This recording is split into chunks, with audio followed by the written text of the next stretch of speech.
여러분, 질문 하나 드리겠습니다. 기도해 보셨습니까? 금식도 해 보셨습니까? 철야도 해 보셨습니까? 할 수 있는 건 다 해봤는데 응답이 없습니다. 그러면 결국 어떻게 됩니까? 하나님이 나를 버리신 건가? 하나님 정말 계신 건가? 여기까지 가게 됩니다. 그런데 놀라운 사실이 있습니다. 지금 여러분을 시험에 빠뜨린 것이 다름 아닌 성경 말씀이라면 어떻게 하시겠습니까? 사탄은 오늘도 성경을 들고 여러분 앞에 옵니다. 그 비밀을 지금부터 말씀드리겠습니다. 예수님의 시험 두 번째, 하나님을 시험하지 말라. 마태복음 4장 1절부터 11절까지 만만치 않다. 말씀을 이어가겠습니다. 첫 번째 시험은 이미 통과하셨고 이제 두 번째 시험이 나옵니다. 이 시험도 만만치가 않습니다. 구조를 보면 사탄이 예수님을 성전 꼭대기에 세웁니다. 그리고 뛰어내리라고 합니다. 뛰어내리면 천사들이 와서 발을 받쳐 돌에 부딪히지 않게 할 거다. 그러면 모든 사람들이 보고 박수치며 몰려올 거 아니냐? 이런 얘기입니다. 동문서답처럼 보이는 예수님의 대답.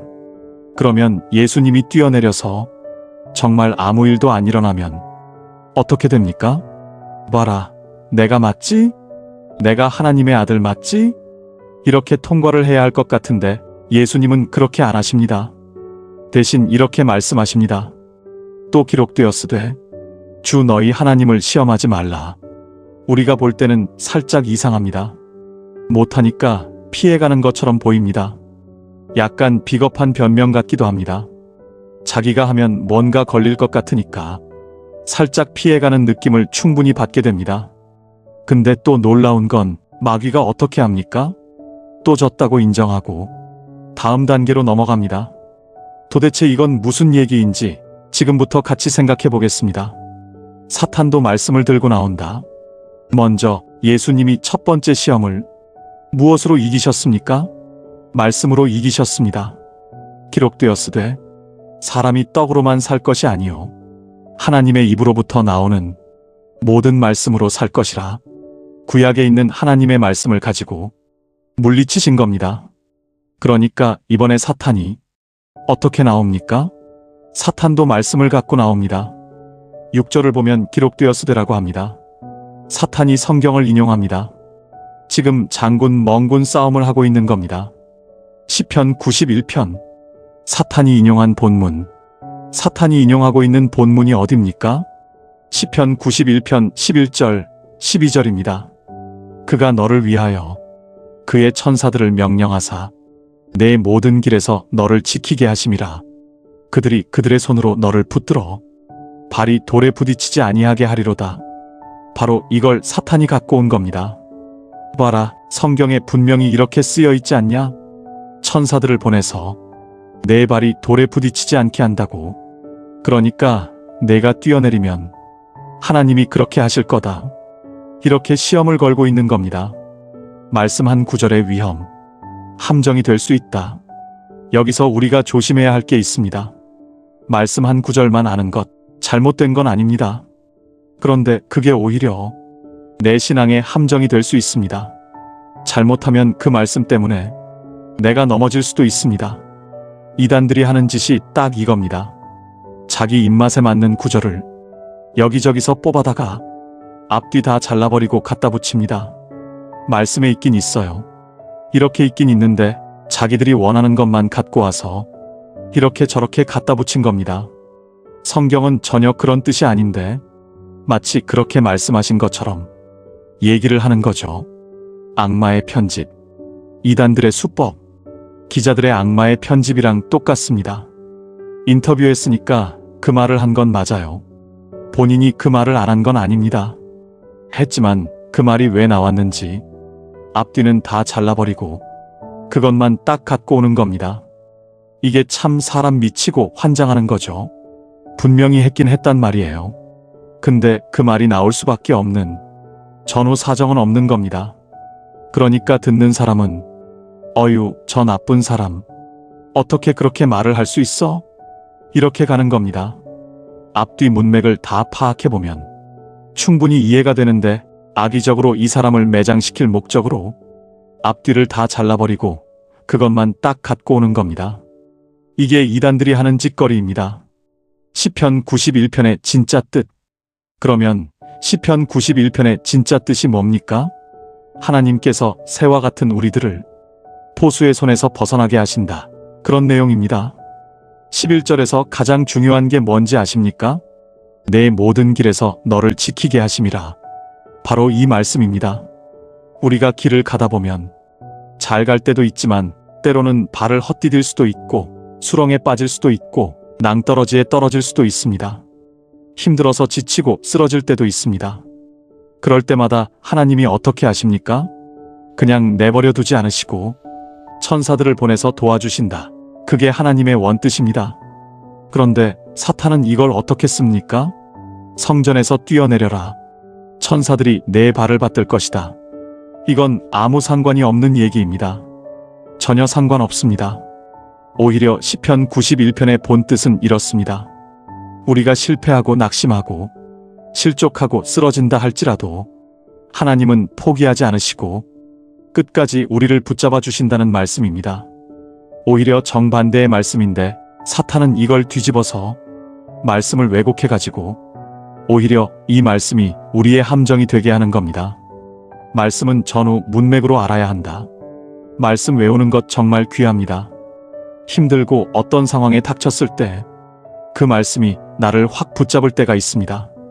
그럴 때가 분명히 있습니다. 그래서 그것은 정말 우리에게 큰 힘이 됩니다. 그러나 중요한 것은 그 구절의 앞뒤가 어떻게 됐는지, 그 장에서 어떤 얘기를 하고 있는지 이걸 알고 그 말씀을 외우셔야 합니다. 그래야 더 능력이 있습니다.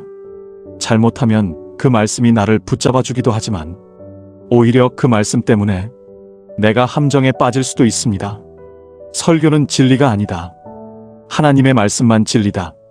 설교는 하나님의 말씀이 아닙니다. 이걸 잘 이해하셔야 합니다. 설교는 말씀을 이 시대에 맞게 풀어놓은 것입니다. 저도 얼마든지 틀리게 해석할 수 있습니다.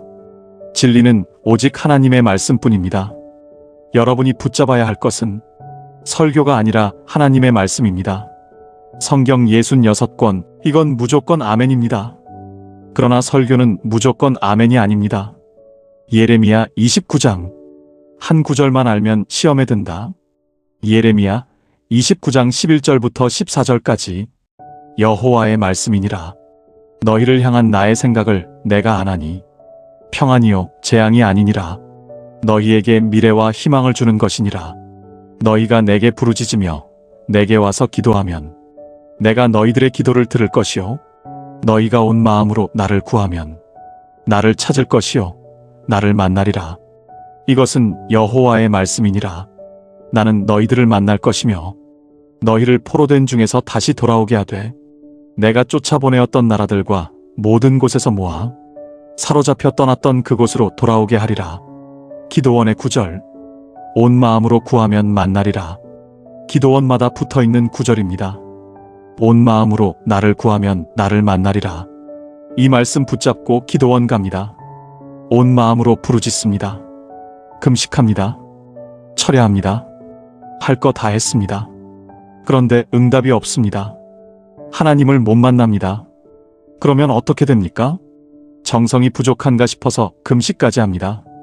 금식까지 했는데 웬걸 배만 고프고 하나님은 안 나타나십니다. 이번엔 철야까지 합니다. 목이 쉬어라 부르짖었습니다. 밥도 안 먹었습니다. 잠도 안 잤습니다. 할 거 다 했는데 하나님을 못 만납니다. 그러면 어떻게 됩니까? 100% 시험에 드는 겁니다. 분명히 하나님이 이렇게 말씀하셨는데 온 마음으로 나를 구하면 만나리라고 했는데 왜 하나님이 안 만나주시는 거야? 빈정상하고 시험에 드는 겁니다. 하나님은 나를 버리셨어. 하나님은 안 계셔. 막 여기까지 가는 겁니다. 자기가 기도하다가 자기가 시험에 드는 겁니다. 예레미야 29장의 진짜 배경, 70년 포로 생활. 그런데 이 말씀의 배경이 있습니다. 지금 유다 나라가 망하기 직전입니다. 하나님이 예레미야 선지자를 통해 말씀하십니다. 너희가 70년 동안 포로 생활을 할 거다.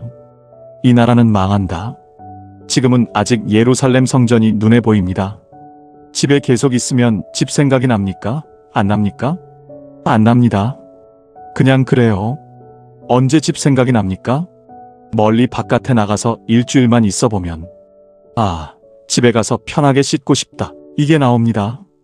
집처럼 편한 데가 없잖아요. 외국 나가서 며칠 지내다 보면 아유, 우리나라가 제일 좋아. 이게 나옵니다. 처음엔 신기한 게 많아서 우아우아 하는데 며칠 다니다 보면 결국은 우리나라입니다. 지금 하나님의 말씀이 바로 그겁니다. 지금은 아직 예루살렘 성전이 눈에 보이니까 온 마음으로 나를 찾는 게 아닙니다. 이 성전이 바벨론에 의해 완전히 망하고 70년 동안 포로로 끌려가서 성전을 잃어버린 다음에야 비로소 온 마음으로 하나님을 찾게 됩니다. 그때가 온 마음으로 나를 구하게 될 때이고 그때 내가 너희를 만날 것이라는 겁니다. 만남의 주권은 하나님께 있다. 만남의 주권이 내게 있지 않습니다. 하나님께 있습니다. 하나님은 우리의 마음 상태가 아, 진짜 내가 하나님을 원하는구나. 이 중심이 섰을 때 그제서야 만나주신다는 겁니다. 우리가 악으로 깡으로 막 밀어붙인다고 해서 하나님을 만날 수 있는 분이 아닙니다.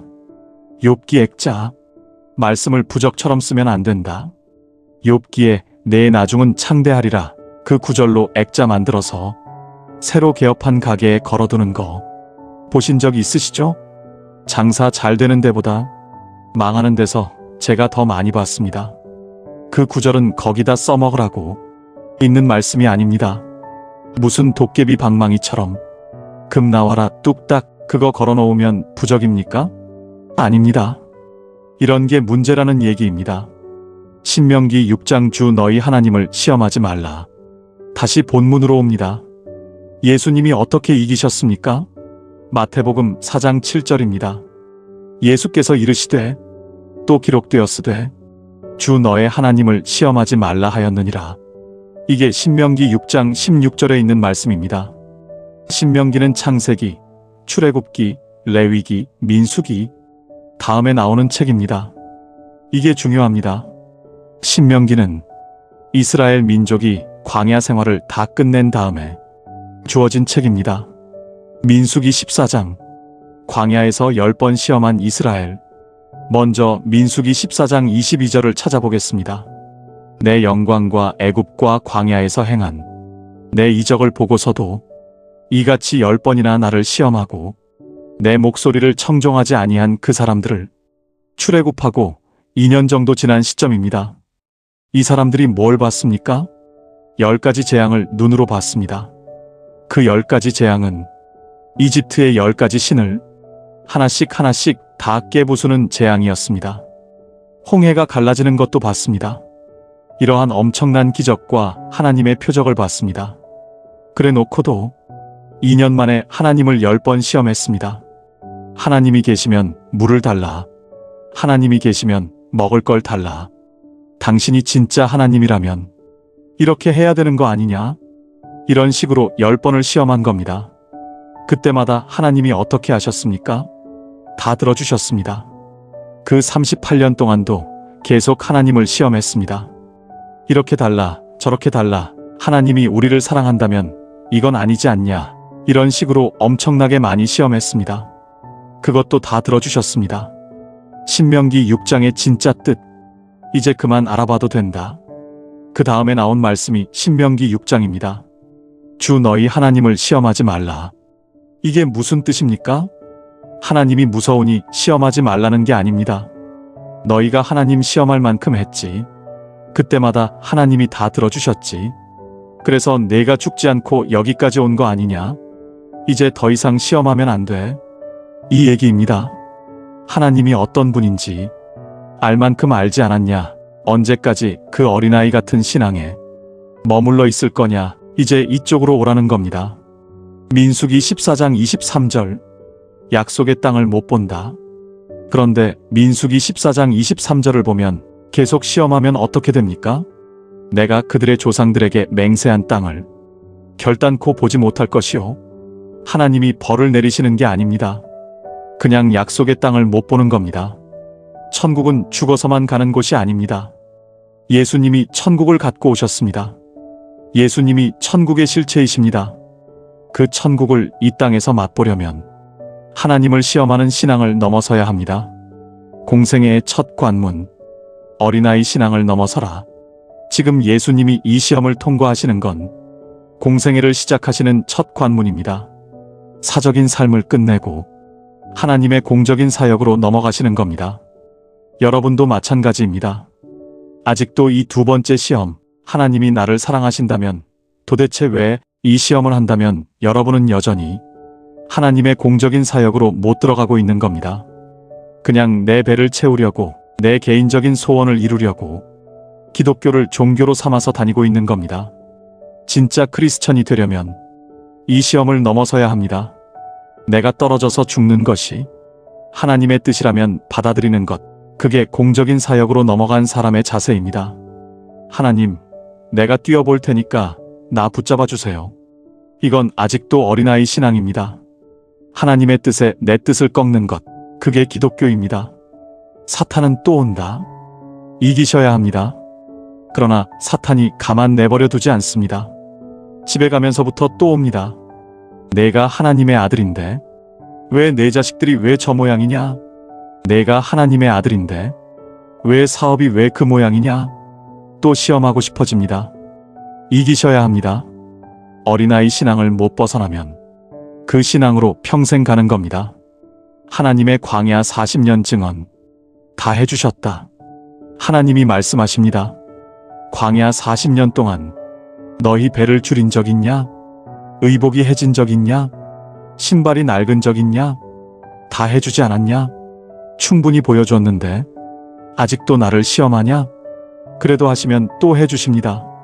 그러나 그 신앙 갖고는 그 모습으로 평생 가는 겁니다. 종교와 신앙의 차이, 불교 신자들이 부처 앞에 가서 비나이다 비나이다 하는 것과 여러분이 하나님 앞에 나와서 비나이다 하는 것 별반 다를 게 없는 겁니다. 기독교는 여러분의 필요를 채우는 종교가 아닙니다. 하나님에게 나를 드리는 것이고 하나님의 뜻에 내 뜻을 꺾는 것, 그게 기독교입니다. 결단, 진짜 신앙생활을 하십시오. 이제 우리가 결단해야 합니다. 언제까지 어린아이처럼 하나님, 나를 사랑하시면 왜 이거 안 해주십니까? 계속 불평만 하는 신앙으로 살 건가요? 신앙에 연륜이 있다면, 직분이 있다면 이제 좀 생각해야 합니다. 언제까지 하나님을 내 소원을 이루는데 이용할 겁니까? 그런 종교 생활은 이제 그만하시고 진짜 신앙생활을 하십시오. 그러다 보면 여러분이 생각하는 그 이상을 하나님이 채워주십니다. 초대교회 신앙, 이 신앙을 붙잡으라. 사도 바울의 신앙, 초대교회 성도들의 신앙, 사자가 살을 뜯으러 뛰어오는 그 죽음 앞에서도 하나님을 부인하지 않고 감사와 찬양을 드리며 죽어간 그 신앙, 하나님을 시험하는 신앙 갖고는 절대 맛볼 수가 없습니다. 설령 망하더라도, 설령 죽더라도 하나님은 하나님이십니다. 이 신앙을 붙잡고 승리하시기를 주님의 이름으로 축원합니다. 기도. 살아계신 아버지 하나님, 오늘 말씀을 통해서 사탄의 두 번째 시험을 이기시는 예수님의 모습을 봅니다. 하나님의 말씀이 이렇게 힘있고 이렇게 귀한 것입니다. 우리가 이 말씀을 더 사모하게 도와주시고 이 말씀을 통해서 우리도 이 세상을 넉넉히 이기는 주의 귀한 자녀들이 되게 도와주옵소서. 하나님을 자꾸 알아보려고 시험하는 이런 어린아이 같은 초보적인 신앙에서 벗어나고 하나님이 이렇게 하시든 저렇게 하시든 하나님은 여전히 나를 사랑하시고 여전히 나를 붙들고 계시고 결국은 나를 승리케 하시는 그 하나님이심을 의심하지 않는 주의 자녀들이 되게 도와주옵소서. 오늘도 사랑하는 귀한 성도님들이 하나님 앞에 귀한 예물을 드립니다. 이 예물 속에 담겨져 있는 저들의 삶과 저들의 신앙 고백을 하나님께서 충분히 받으신 줄 믿습니다. 하나님으로 채워지는 가정들이 되게 도와주시옵소서. 이 물질 때문에 너무나도 소중한 이 신앙을 잃어버리지 않게 도와주옵소서. 하나님께서 주신 물질 잘 관리해서 내게 맡겨주신 이웃들을 잘 섬기는 곳에 쓸 수 있는 자녀들이 되게 도와주옵소서. 귀한 예물 주님 전에 들어왔습니다. 온전한 곳에 바로 쓰여 하나님의 나라가 더 든든히 세워지고 더 확장되어지기를 원하오며 예수 그리스도의 이름으로 기도합니다. 아멘.